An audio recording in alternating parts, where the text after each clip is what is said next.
zorionez ez da bide bakarra, baina tamalez ez daude erraztasun ugari eta horrelako lehiaketek agian pisu handiegia dute.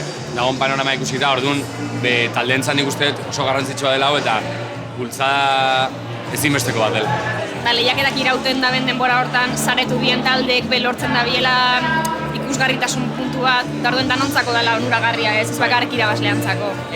Gaur lehenengo aldia niretzako epaimai moduen, baina oin dela 9 urte irabazi gendun sari hau, belako taldeagaz, eta momentuen referentzi puntu bakarra zan, zerbait itxeko Euskal Herrien, ahi da, ate asko iritzen dut dela, eta ikizitzen dozu kontzertu hon baten presio hori, kontzertu labur beta. 82 talde entzun duguz, oso ezberdin, sekure helduko ez ginen taldiek entzun duguz, eta nahiz da gero, fasez-fase gutxitzen jun, danak entzun duguz, ez? Eta guretzako bai dade abanik hori zabaltzea.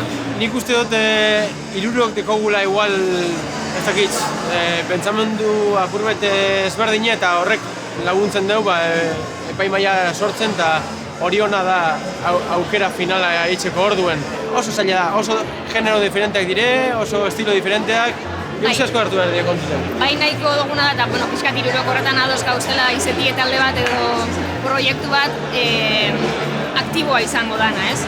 Benetan emankorra izango dana eta aprobetxatuko dauen aukera proiektzio bat aukitzeko, ez? Ze igual hori da pixkat garrantzitsuena, ez? Zer urtengo da benetan impulso ontatik aurrera.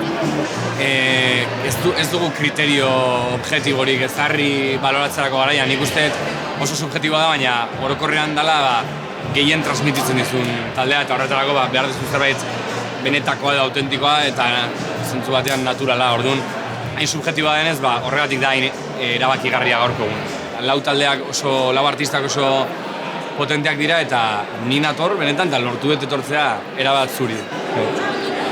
Bai, ia zuzenekoan zain, ia zer ditzen daben.